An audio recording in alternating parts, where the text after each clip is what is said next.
Question from Andrew. Andrew says, if you didn't have much weight to put on the bar and wanted to train the deadlift, this is tough already, would you A, switch to a different deadlift variation like a snatch grip or thick bar? Yeah, that's what I did.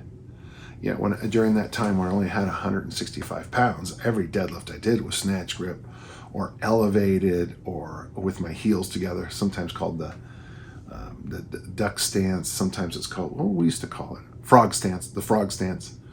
And of course the thick bar. I even got a set of those grips and I don't know where they are. I don't know if I've loaned them out, but I had those red grips that you put on there, and they're built like a C. So the bar sits in here like this and the grip is like that. So every rep is like that. That was really a good little exercise. Or B, continue as I am and just not try for heavier weight on the heaviest set. One of the things about the deadlift is that some people, now I'm not one of them, some people really get benefits out of high rep deadlifts.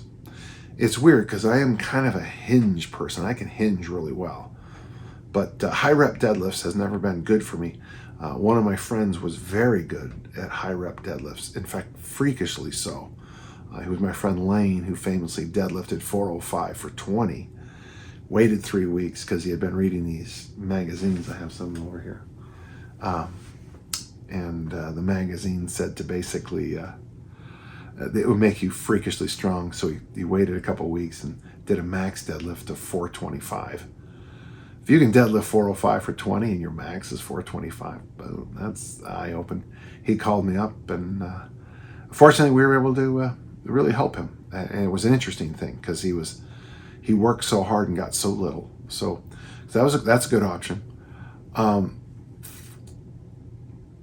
C, try to get new equipment so I can lift heavier.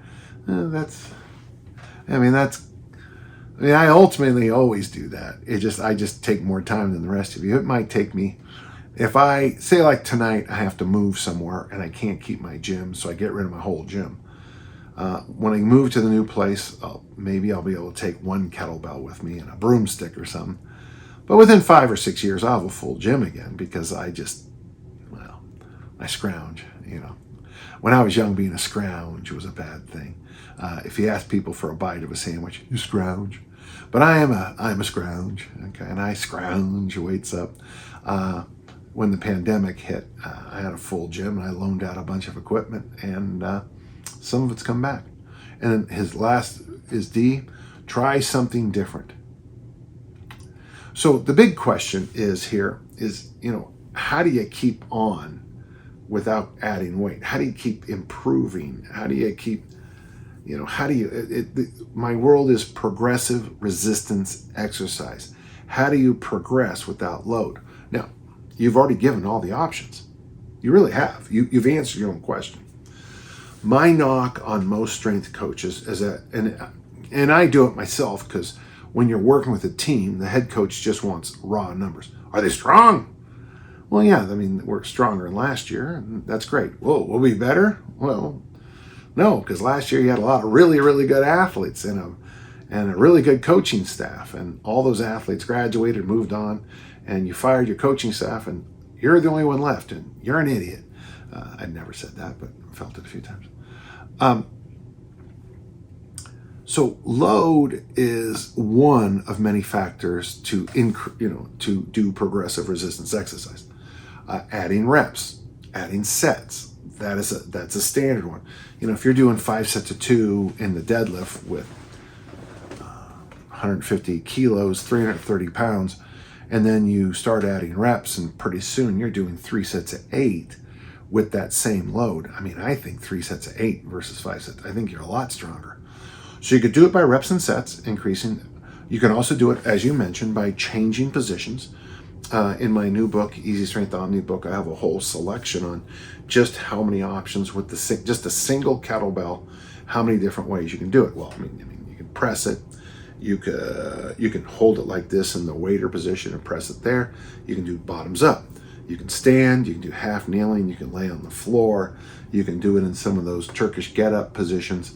There's a lot of ways you can make that single light weight be heavier by changing levels or by changing the movement, or by changing the way you hold on to it. So the answer to your question is, if you have a big wallet, the easiest way to fix that is buy more weights.